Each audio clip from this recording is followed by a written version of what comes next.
Bienvenue à toi, je suis Marie-Laure.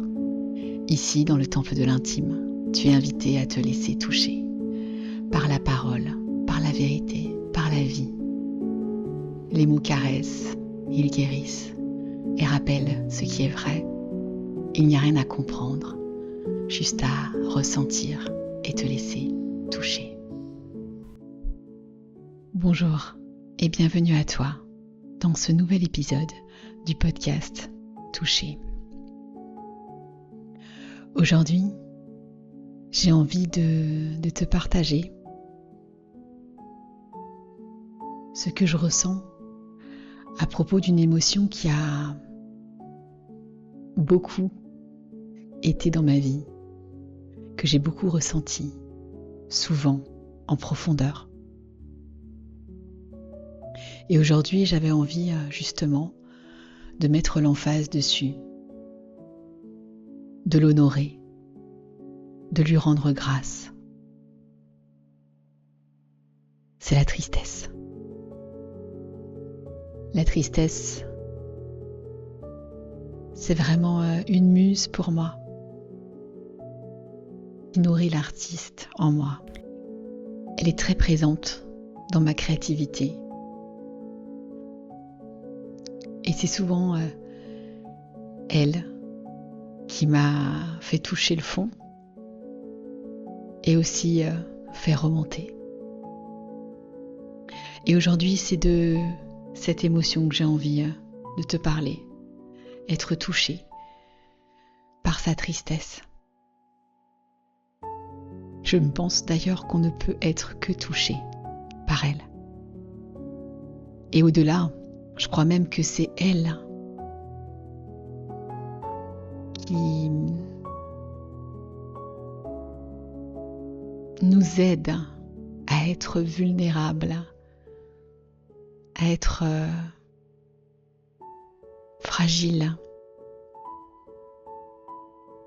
Et donc, j'ai envie de commencer cet épisode par la lecture d'un texte que j'ai écrit au nom de la tristesse. Elle s'est effondrée sans bruit, comme une pluie douce sur un sol trop sec.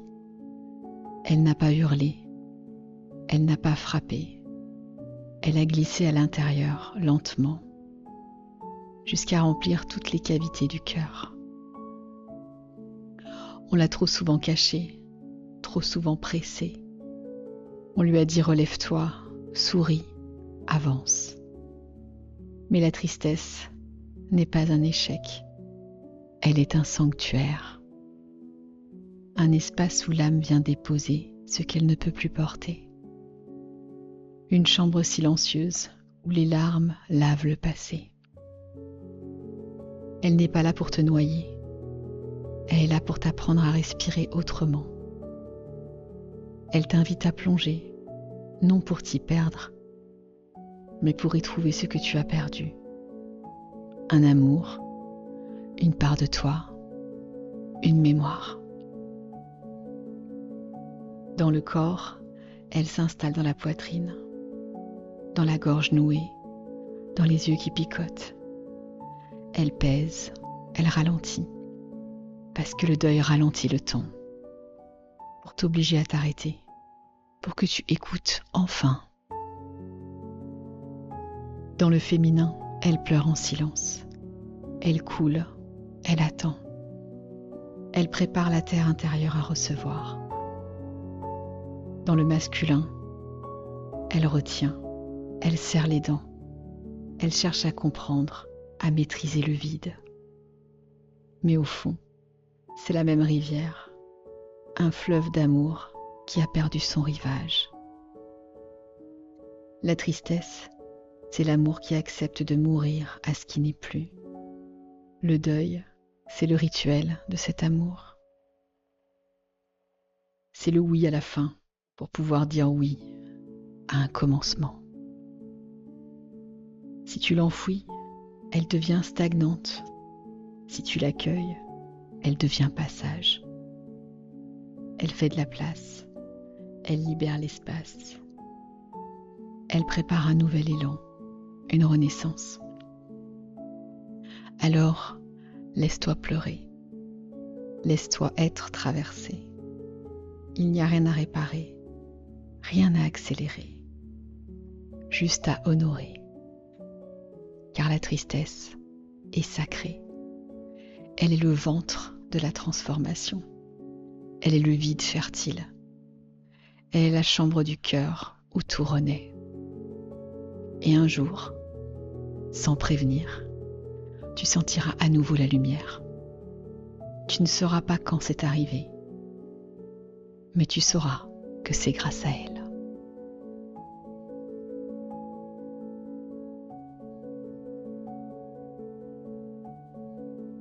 Voilà, j'avais envie de vous parler d'elle ce soir. À quel point la tristesse peut être une émotion qu'on n'ose pas montrer.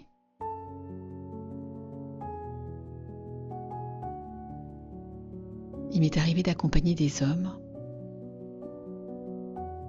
et j'ai été touchée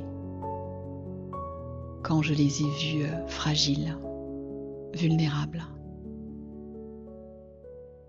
Je crois que j'ai touché un espace de beauté que j'avais jamais imaginé.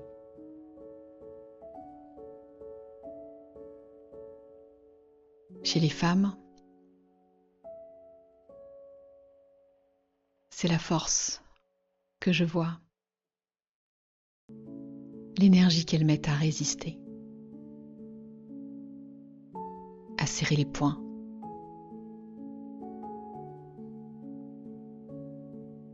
Et quand elles lâchent les armes, elles sont soulagées.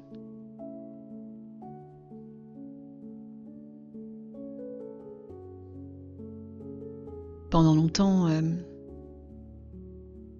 j'ai cru pleurer. Ce qu'il faut savoir souvent, c'est que la tristesse peut être à l'intérieur. J'ai compris avec le temps que pendant de nombreuses années, j'ai pleuré à l'intérieur de moi. Vous savez, quand on a cette boule dans la gorge et puis qu'on ravale et qu'elle redescend.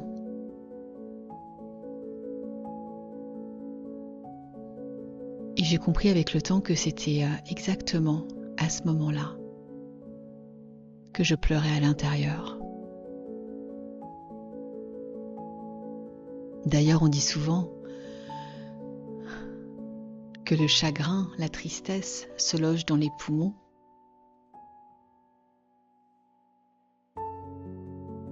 Quand on souffre, quand on a du mal à respirer, quand on suffoque.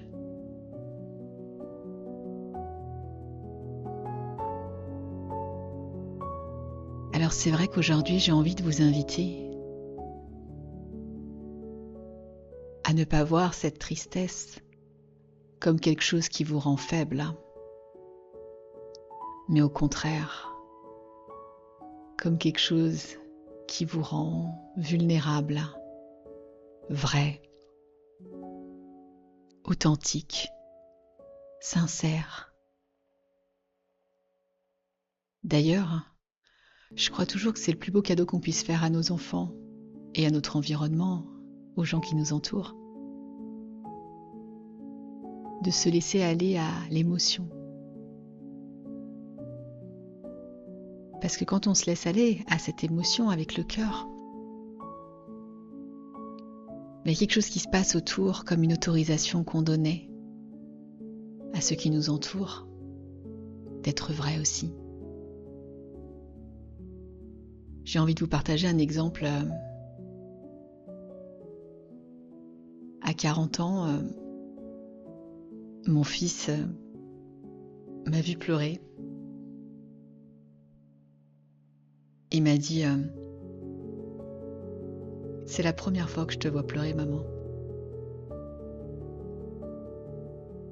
Et je lui ai dit Mais c'est pas possible. J'avais l'impression d'avoir pleuré toute ma vie. Mais je pleurais à l'intérieur. Je ne montrais jamais mes larmes. Et pour être très vraie avec vous et très authentique, je ne m'en rendais absolument pas compte. J'étais triste, ça c'est sûr, à l'intérieur. Mais je ne me rendais pas compte que justement ça demandait à être expulsé pour ne plus m'ensevelir. Donc j'avais vraiment envie aujourd'hui de vous partager à quel point la tristesse peut être quelque chose de vraiment sacré. Elle dit c'est fini. Parfois, des fois, elle le crie. Mais elle dit c'est terminé. La tristesse, c'est vraiment la messagère du corps qui vous dit souvent même avant que ça ait lieu, que c'est déjà terminé. Alors évidemment, la tristesse, elle est associée à la perte, à la fin, au deuil. Mais j'ai aussi rencontré la tristesse en pleurant de joie, en étant touchée par la grâce, de voir des choses simples, la beauté quand quelqu'un est ému devant moi. Avant, j'étais gênée quand on pleurait devant moi. En fait, j'avais honte. Évidemment, mon métier m'a emmenée sur ce chemin d'accueil de toutes ces émotions. Et aujourd'hui, j'avoue, en séance, ça m'arrive d'être touchée. Et à un moment donné, je me disais, c'est toi la thérapeute quand même. Comment ça se fait que tu es touchée comme ça ? Parce qu'en fait, je suis humaine et que j'aime en fait être touchée par les émotions des autres.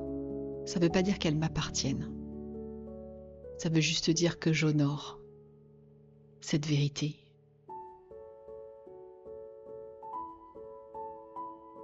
J'honore cette vulnérabilité. Parce qu'en réalité,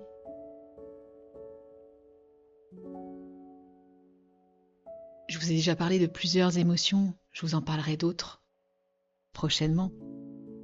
Mais s'il y a une émotion qui nous ramène à notre essence, à notre vérité d'humain, c'est la tristesse. Parce qu'en fait, j'ai envie de vous dire que chaque jour qui passe est un deuil à faire. Chaque beau moment, chaque moment douloureux est un deuil. La tristesse fait partie du jeu. Ça ne veut pas dire qu'on va la nourrir, qu'on va s'effondrer tout le temps, rester avec. Mais ça veut dire qu'elle a un message nécessaire. Nécessaire à notre existence, nécessaire à notre apprentissage, nécessaire à notre sagesse intérieure. J'ai vraiment réalisé que sans tristesse, il n'y a pas de joie. Alors évidemment, quand il y a des profondes tristesses, ce qui est magnifique, c'est qu'il y a des profondes joies aussi. Souvent, je le dis souvent quand dans mes relations, dans mes liens que j'entretiens avec mon entourage. Tout est équilibre et polarité dans cette humanité. Il n'y a pas l'un sans l'autre. Quand il y a la tristesse, il y a la joie. Et donc, si on n'autorise pas une partie à sortir, s'exprimer, alors l'autre ne peut pas s'exprimer pleinement non plus.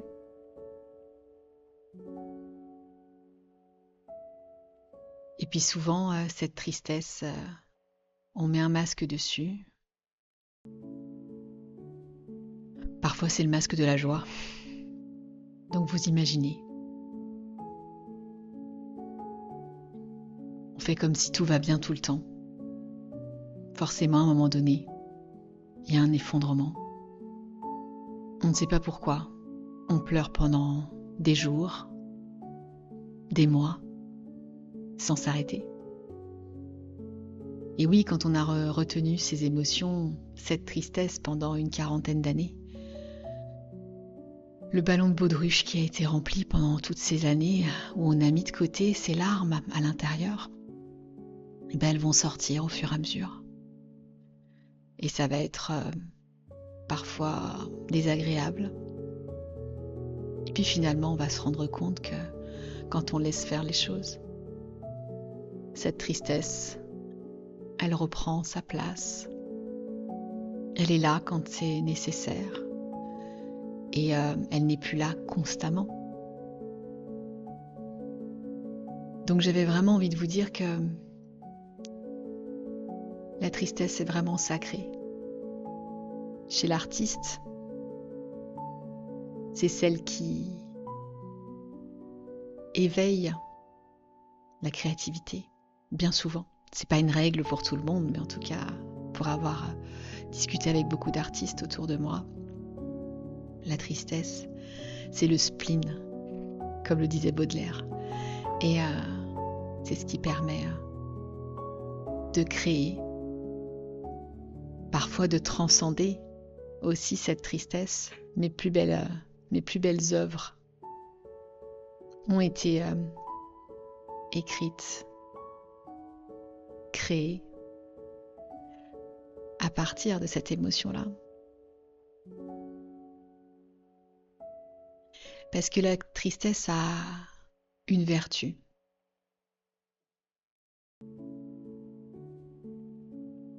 Elle nous permet de lâcher, d'abandonner la lutte.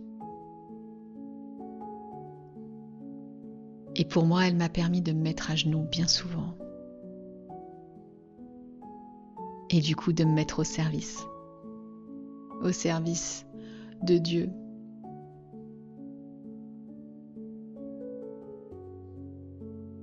Elle m'a fait me rendre compte qu'il y avait plus grand et que je ne maîtrisais absolument rien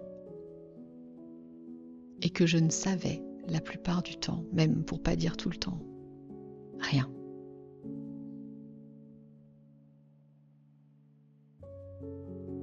Alors voilà. La tristesse, c'est une compagne de route. On fait quelques arrêts avec elle. Elle vit avec nous pour dire au revoir. Mais aussi parfois pour avoir des explosions de joie où les larmes viennent. Et c'est pas la même énergie qui est là. Et j'ai vraiment envie de vous dire d'honorer cette tristesse, véritablement, car elle vous rend fragile. Et vous savez quoi ? En fait, on prend toujours soin de ce qui est fragile. Je crois que c'est le propre de l'humanité. Alors, honorez cette fragilité en vous. Honorez parfois d'être sur le point de vous briser et laissez aller. Brisez-vous, effondrez-vous. Ce que la vie m'aura appris, c'est que quand on s'effondre, ça ne dure pas. Ça fait mal, oui, parfois, souvent. Mais tout est impermanence. La résistance cause plus de souffrance. Parce que quand on résiste à la tristesse, c'est comme un océan à l'intérieur de nous. Un océan parfois ravagé, qui a été retenu, comprimé.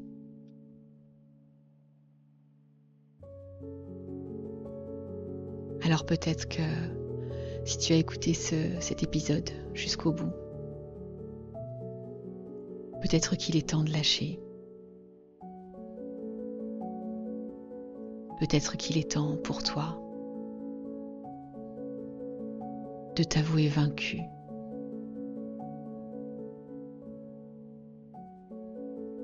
De te célébrer dans ta fragilité, dans ta vulnérabilité.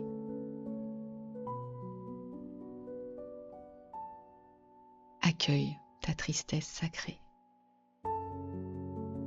Honore le vide pour accueillir le plein.